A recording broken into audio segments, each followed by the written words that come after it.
the dust beneath their shoes. She was just the woman who swept the floor. No one looked at her twice. No one knew her name. Until one evening, in a room full of millionaires, critics, and artists, they forced her onto the stage, mockingly. She wasn't wearing a gown. She wasn't even on the guest list.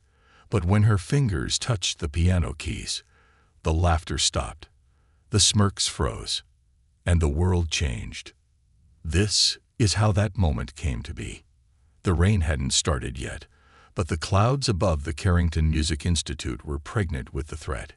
Inside, light bounced off marble floors and gold-leafed archways as wealthy patrons and renowned musicians gathered for the gala showcase. Laughter rang, glasses clinked, and violins whispered across velvet air. In the shadows of the side corridor, a woman quietly pushed a mop bucket. Her name was Claire Bellamy. Age 32, soft-spoken, wore a faded gray uniform, sleeves rolled above slender wrists. Her black hair was pinned back into a tidy bun, and her eyes, sharp and almond-shaped, moved quickly but cautiously, like she'd learned long ago how to blend into the background. To everyone else, she was the janitor. To herself, she was a memory barely holding on. Claire had worked at the Carrington Institute for 5 years. She swept the backstage halls, polished door handles, emptied trash bins, and scrubbed gum from beneath the students' seats. No one ever asked about her past. No one ever noticed that she sometimes lingered outside practice rooms, that she stood still when someone rehearsed a particular piece, that she cried, silently, when the right notes hit. She knew every corridor of that building better than anyone. She knew where the floor creaked, where the air conditioning hummed, and which piano keys were ever so slightly out of tune. But she also knew something else. She didn't belong. That was a truth whispered every day through the glances, the muttered jokes, and the fact that her name tag simply said, STAFF. Claire was wiping the edge of the grand hall's marble staircase when she heard it, the discordant banging of piano notes. It was coming from the rehearsal room. A student was struggling through Rachmaninoff's Prelude in G minor, rushing the tempo, stumbling over the phrasing. Claire hesitated, cloth still in her hand. She didn't mean to speak out. But she did. Slow down. Let the silence carry the weight, not the fingers. The girl in the room startled. What? Claire backed away quickly. Sorry, she mumbled. I was just. The door swung open. Madeline Crown, the young prodigy pianist and daughter of a major donor, stood with a practiced scowl. Are you giving me advice? You're the janitor. I didn't mean anything, Claire replied, eyes lowered. A voice cut through the hallway. Is there a problem here? It was Veronique Kingsley, the Institute's head of events, tall, sharp-featured, and proud. She walked like she owned every inch of the building, because in many ways she did. Not really, Madeline said sweetly, except this cleaner was trying to coach me. Thought she knew better. Veronique's eyes narrowed at Claire. Don't speak to the students. They're under enough pressure without being critiqued by the custodial staff. Claire nodded quickly. Yes, Mom. As she turned to leave, Madeline muttered, maybe she thinks she's a pianist. With those hands. The hallway rang with laughter. That night, Claire stayed late. The gala was the next day, and the whole place had to be spotless. When everyone left, she slipped into the auditorium and sat at the piano. It was ebony, polished, towering in silence. Claire lifted the lid and stared at the keys like they were old friends. Then she played, not with hesitation, not like someone who'd forgotten, but like someone who had been starving for the feel of music. Chopin's Ballade No. One poured out of her like breath. Raw, perfect, sorrowful. The notes shimmered and wept beneath her fingers. And for a moment, just a moment, Claire didn't feel like the dust beneath their shoes. She felt like herself again. What Claire didn't know was that someone heard her. Julian Marks, a young assistant composer and one of the only kind faces in the building, had come back to grab a forgotten briefcase. He stopped cold in the entryway when he heard the music. At first, he thought it was a recording, but then he saw her, the janitor, playing like a master. He didn't interrupt. He didn't say a word. He just listened. The next day arrived. The gala. Red carpets, champagne, high society. The main act, Madeline Crown, was supposed to perform a bold rendition of Liszt's Totentanz, but 1 hour before showtime, chaos erupted. She's sick. Veronique's voice rose in panic. Food poisoning. She's in a clinic downtown. Madeline's assistant confirmed. Veronique nearly screamed. We have no backup pianist. The board expects a performance. We could play a pre-recorded piece, someone suggested. Julien spoke up, hesitant but firm. There's someone who can perform it live. Everyone stared. Who? Claire, Julien said. The janitor. I heard her play last night. She's not just good. She's extraordinary. Veronique laughed. Oh, this is adorable. The cleaner with a hidden talent. What's next? The waiter singing opera. I'm serious, Julien replied. She's better than half the students here. She can do this. Veronique considered, then smirked. Fine, she said. It'll make a great novelty act. Something to talk about. If she fails, we'll just call it an attempt at community inclusion. Have her on stage in 30. Claire was polishing the side corridor when 2 security guards approached. Claire Bellamy. One of them asked. She froze. Yes. You're being called to perform. Tonight. On stage. Before the guests. Claire blinked. What? You're the piano soloist. She thought it was a prank. She thought it was cruel. But when she was led backstage and handed sheet music, she knew it was real. Veronique appeared, perfectly composed. We're missing our lead performer. You're the substitute, she said with a tight smile. Don't get any ideas. This isn't about you. This is about filling time. Play the piece. Don't make a scene. And please, don't embarrass us. Claire wanted to walk away. But she remembered something her mother had said the day Claire turned down a scholarship to Juilliard to take care of her younger brother. If you ever get a second chance, take it with both hands. This was her second chance, and she wouldn't run from it. She stepped out onto the stage. The crowd murmured. Some laughed softly. Cameras flashed. She wore no gown, no makeup, just her janitor's uniform and a name tag that read Claire B. She sat, placed her hands above the keys. A snide whisper drifted from the front row. Maybe she'll start with chopsticks. Then, silence. And then, music. The janitor at center stage. The first note echoed like a question across the marble walls of the hall. By the 3rd note, it became an answer. By the 10th, it became a story. Claire's fingers danced across the Steinway like they belonged there, like they had never belonged anywhere else. The harsh spotlight melted away as music wrapped the room in something ancient, pure, and almost holy. She didn't play like a performer trying to impress. She played like a woman telling her truth. And that truth silenced everyone. At the edge of the velvet curtain, Julien Marx stood, barely breathing. He knew Claire was good, but this was something else. He looked over at Veronique, who had folded her arms, lips tight, her face unreadable. Even she couldn't deny what was happening. In the audience, several patrons leaned forward, brows furrowed, eyes locked on the stage. They were trying to understand how a janitor could play Liszt's Totentanz with such authority, clarity, and soul. In the 3rd row, an older woman whispered to her husband, "She plays like she's lived every note." He nodded. That's not practice. That's pain and love. Backstage, the Institute's piano department head, Dr. Eleanor Finch, arrived late, confused. Why is the janitor on stage? She asked, alarmed. Julien only replied, just listen. Finch turned toward the stage just in time to witness Claire glide through the cascading triplets of the middle section with breathtaking accuracy. Her technique was perfect, her pedaling subtle yet powerful. Her left hand struck with thunder while the right fluttered like wind. And when the final arpeggio rang out like a bell across a battlefield, there was silence. Complete. Reverent. No one moved. No one clapped. Not yet. 3 full seconds passed. 4. Then, thunderous applause.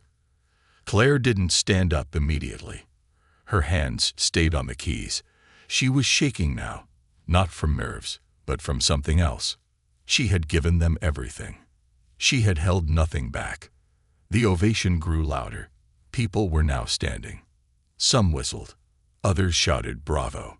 A man in the third row wiped tears from his eyes. A woman clutched her chest. The security guard near the door leaned into his colleague and whispered, "I thought she just mopped floors." The other replied, "Yeah, I think we just saw something no one here will ever forget." Claire finally rose from the bench and gave a small, humble bow. The crowd roared louder. In that moment, Claire felt more exposed than ever before, but also more seen.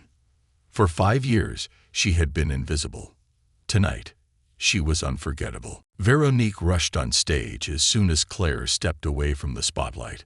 She had rehearsed speeches for donors and faculty, but she hadn't prepared for this.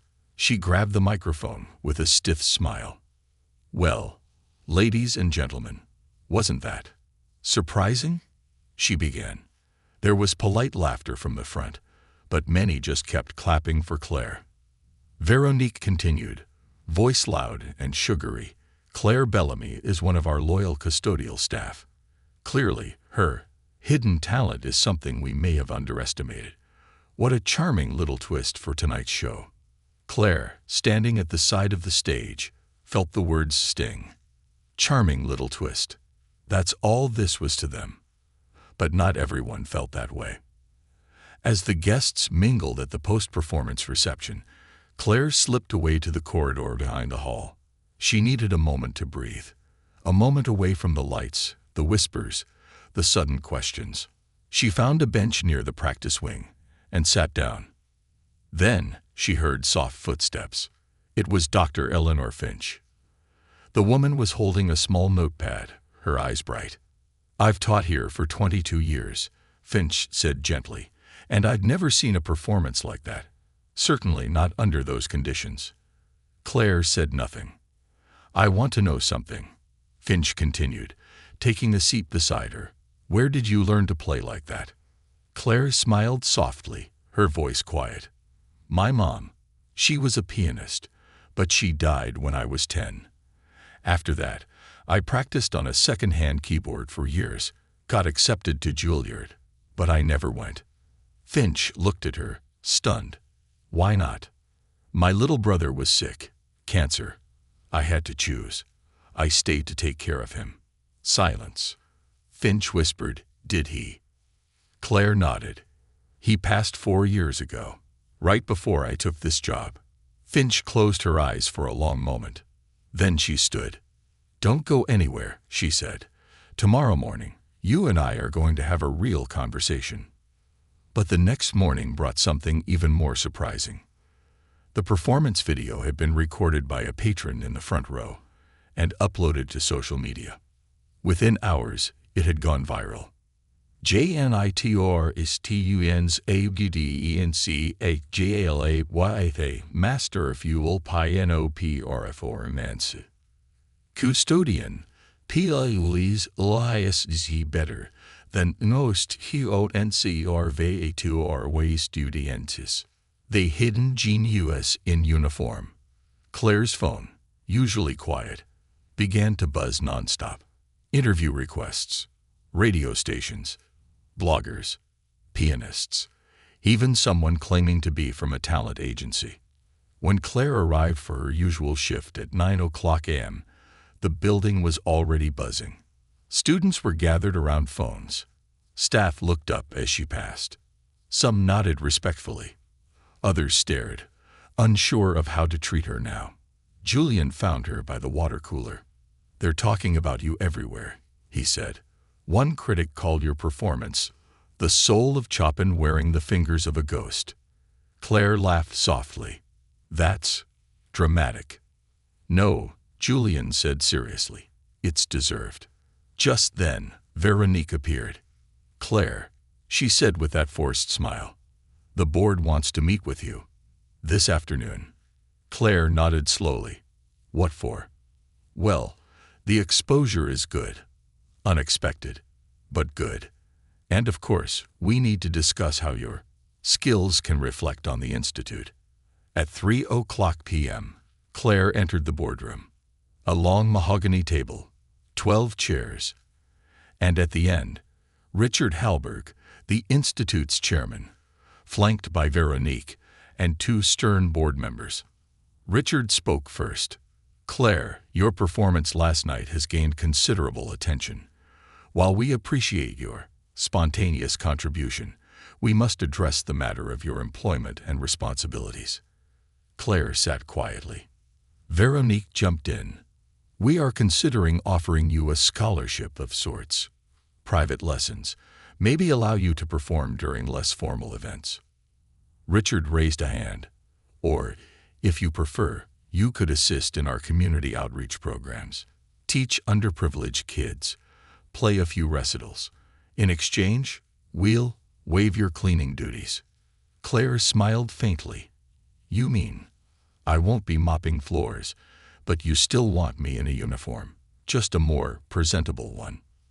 Veronique's smile thinned. "You must understand. Appearances matter." Claire paused, then stood. "Thank you for the offer," she said, voice firm but calm. "But I didn't perform to become your mascot. I played because I needed to remember who I was." Richard blinked. "If you want to talk seriously," Claire added, "then let's talk about artist-in-residence positions or teaching roles. Otherwise, I'll go back to polishing the floors, because at least there, I don't have to pretend." And with that, she left the room. Outside, Julian waited. "You okay?" he asked. Claire looked up at him with clear, unwavering eyes. "I'm more than okay," she said. "I'm finally done apologizing for my talent." From janitor to mentor. Claire Bellamy, a janitor at the prestigious Carrington Music Institute, shocked everyone with a powerful, flawless piano performance after being mocked and pushed onto the stage last minute. Her playing silenced the entire elite gala audience and later went viral. The Institute offered her token recognition, but Claire refused to be used for publicity. She demanded real respect, or nothing at all. Now, the world outside has noticed. The Carrington Institute had never seen so many reporters. The next morning, 3 camera crews stood at the gates. Students buzzed in groups, whispering about the pianist janitor. Faculty meetings were suddenly happening behind closed doors. Everyone, from security guards to board members, was walking on eggshells. And right in the middle of the storm was Claire. She showed up that morning like any other. Same uniform, same quiet steps. But something had changed, not in the world, yet, but in her. She held her head a little higher. She didn't stare at the floor. She made eye contact. Because for the first time in 5 years, she wasn't pretending she had no voice. Julian caught up with her near the music library. "Claire," he said, handing her a coffee. "They're still scrambling upstairs." "Let them," she said with a small smile. "Did you see the video hit 1 million views overnight?" Claire nodded. "Still feels surreal." Julian hesitated. "You should know. A major music school just tagged you on their page. Berkeley. They want to talk." Claire stopped walking. "Are you serious?"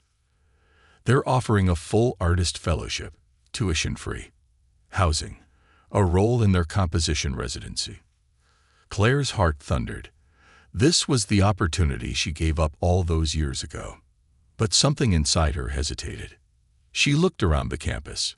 The old wooden banisters, the practice rooms she cleaned every night, the students who looked at her differently now. This place had treated her like dust, but it had also been her home, her battlefield, her story. "I don't know if I can leave yet," she admitted. Julian frowned. "Why not?"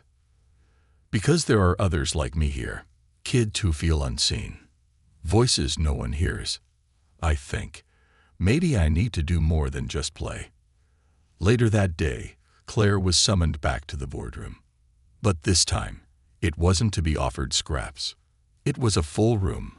Board members, the institute director, the press liaison, even the head of faculty. And sitting across the table, Dr. Eleanor Finch, who had demanded she be present. "Before we begin," Dr. Finch said calmly, "I'd like to make something clear." She opened a folder and laid out Claire's original Juilliard acceptance letter, which Claire had shared with her privately the night before. She also laid down a list of Claire's competition wins as a teenager, local and national. "She's not some janitor who happens to be gifted," Finch said. "She's a trained pianist who made a sacrifice. And now she deserves more than applause." There was a heavy silence. Then Richard Halberg, the chairman, leaned forward. "Miss Bellamy, we want to formally offer you a position." Claire said nothing. "A position as a special artist in residence," Richard continued, "with a new program under your guidance, focused on musical mentorship for underrepresented students. We'll call it the Hidden Virtuoso Initiative. You'll be able to teach, perform, and shape the future of this institution." Veronique cleared her throat. "And, of course, we will retroactively compensate you for your performance. A modest honorarium." Claire smiled politely, but didn't flinch. "No honorarium needed," she said. "Just the program. And I picked the students." "Done," said Finch quickly, before the board could argue. Richard sighed, but nodded. "Welcome, Professor Bellamy." Weeks later, the transformation of Carrington wasn't immediate. Some still looked at Claire with judgment. Some students gossiped behind her back, and certain elite instructors kept their distance. But something had changed. In room 214, the Institute's least used practice space, a small group gathered twice a week. Students from immigrant families, low-income homes, inner-city schools. Students who had been denied auditions because they lacked polish. Claire taught them everything. Not just technique, but truth. Music, she told them one evening, isn't just black and white keys. It's the gray in between. The story you tell when no one's listening. Among her first students was a boy named Daniel, 14 years old, quiet, always in hoodies, a delivery kid for a nearby grocery store. He couldn't read sheet music, but he had perfect pitch. And when Claire sat beside him, gave him a few bars of Debussy to mimic, he repeated it flawlessly. Claire saw herself in him, and in each student she lit a spark. Still, not everyone supported the change. One afternoon, Claire found a note in her new faculty mailbox. It read, "You don't belong here. Go back to cleaning." There was no name, no signature. She stared at the note for a while. Then calmly, she folded it, walked to the grand piano in the center atrium, and began to play. Ravel, soft at first, melancholy, then bolder, louder, breathtaking. Within minutes, a crowd had gathered. Some recognized the song, others didn't. But every soul in that room stopped moving. Because even hatred, cowardly, anonymous hatred, couldn't silence beauty. Claire wasn't just changing students. She was changing perceptions. The same faculty who once ignored her now asked for her opinion. The board asked her to review new applicants, and at her insistence, the Institute restructured its scholarship fund, creating 10 new full rides for underprivileged youth with talent, but no access. They named the fund after her mother, the Evelyn Bellamy Fund for Musical Hope. But even as her influence grew, Claire never stopped returning to her roots. Every Friday night, after the building emptied out, she walked the halls alone. And she cleaned, not out of duty, but out of remembrance. She would polish a single staircase, straighten one crooked painting, wiped down the piano bench in room 6, the room she'd first dared to touch the keys again, because she never wanted to forget where she started. Then came the letter, mailed in a plain envelope, no return address. Inside was a simple note. I saw the video. Your grandmother would be proud.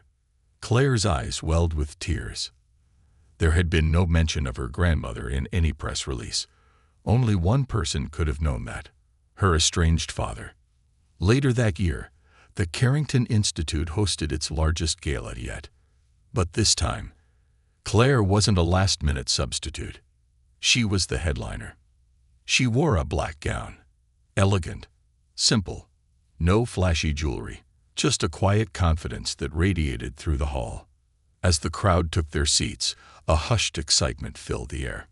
Dr. Finch introduced her as a woman who once polished the floors of this institute and now polishes young souls. When Claire walked onto the stage, there was no laughter, no smirks, only respect. She sat at the piano, took a breath, and then began to play an original composition. It was called Echoes in the Marble, a haunting, beautiful piece that told her story, not through words, but through notes that danced, cried, soared, and finally healed. By the end, the audience stood. Many wept. And in the front row, Daniel stood tallest of all, his hand over his heart. The final note that changed everything. The note lay in Claire's drawer for weeks, folded, unread again. Just seeing those words had shaken her. Her father, the man who vanished after her mother died, who left Claire with her grandmother and never came back. Not for her first recital, not for her Juilliard letter, not for her brother's funeral. And yet, he had been watching. Somehow, on a rainy Thursday morning, Claire stood at the edge of the empty concert hall. The grand piano sat in the middle of the stage like a sleeping beast. She wasn't playing today. She was waiting, because across the city, someone was on their way. The Institute's secretary had passed along a message. A man left a voicemail asking to meet with Professor Claire. Said he's her father. She didn't know why she said yes. She just knew she needed to. He arrived just after 10. Tall, slower than she remembered, wearing an old tweed coat with fraying sleeves, and eyes, those same gray eyes she saw in her own mirror. He stood at the bottom of the steps, clutching his cap in his hand like a man entering church. Claire, he said. She didn't move. He looked down. You probably don't want to see me. You're right, she said quietly. But I'm still here. He nodded, taking a few steps forward. I didn't write sooner, he continued. I thought I'd missed my chance. But then I saw you. In that video. I saw your hands, just like your mother's. She blinked hard. I didn't abandon you, Claire, he said. I broke. I couldn't raise you after she passed. I couldn't even raise myself. I left you with someone better. And it took me this long to become the man I should have been back then. She crossed her arms. You could have come back. You could have written. You knew where I was. I did. I always did, he admitted. And I was ashamed. Every time I almost reached out, I pictured you hating me. And then I saw that video. And I realized, hating me or not, you became someone extraordinary. Without me. Silence sat between them like a wall. Then Claire finally said, I'm not angry anymore. I just don't know if there's space left for you. I understand, he said softly. She turned toward the piano. But I'd like to show you who I am now. If you'll listen. He sat down in the front row. She sat at the piano and played. Not Liszt, not Chopin, but the lullaby her mother used to hum when she was small, the one she hadn't touched in years. Her father bowed his head and wept. 1 year later, the Carrington Music Institute had changed. The marble halls were the same, but the soul of the place had grown. The Hidden Virtuoso Initiative had doubled in size. More students from hard backgrounds now walked its halls, holding instruments like hope. Claire's class was full every semester, and she published her first book, Silent Notes. My Journey from Janitor to Maestro. It became a bestseller. Interviews followed. TED Talks. Invitations from orchestras across Europe and Asia. And yet, Claire stayed grounded. She still taught. She still returned phone calls from her students' parents. And every Friday, she still visited her grandmother's grave. One evening, Claire received a call from Daniel, her first student. He'd been accepted into the National Youth Symphony. When she picked up, he was crying. "I made it," he whispered. "I got in, Miss Claire. I really made it." She smiled through tears. I never doubted it. And that night, she sat alone at her piano and wrote her most important piece yet. It was called For Those They Never Saw. At the next annual Carrington Gala, the very one where she had once been forced to play as a joke, Claire was not only the headliner. She was the host. The crowd was bigger than ever. Among the audience were senators, celebrities, the mayor, international composers, and dozens of students from neighborhoods that had never dreamed of stepping foot inside a hall like this. Claire took the stage in a flowing white dress, the same stage where she once sat in a janitor's uniform. But she didn't start with a speech. She started with a story. There was once a girl, Claire said into the mic, who worked in silence. She cleaned when no one was watching. She swallowed her talent because the world didn't make space for her dreams. And one day, that world forced her to play, not out of kindness, but out of cruelty. A hush fell over the room. But music has a way of revealing truth. That girl didn't play to impress. She played to survive. And in doing so, she reminded them who she was, who she had always been. She gestured toward the rows of students in the front. Tonight, we honor every young artist who has been overlooked. Every note played in the dark. Every gift dismissed because of uniforms or accents or zip codes. You belong. You always did. And then she sat at the piano and played For Those They Never Saw.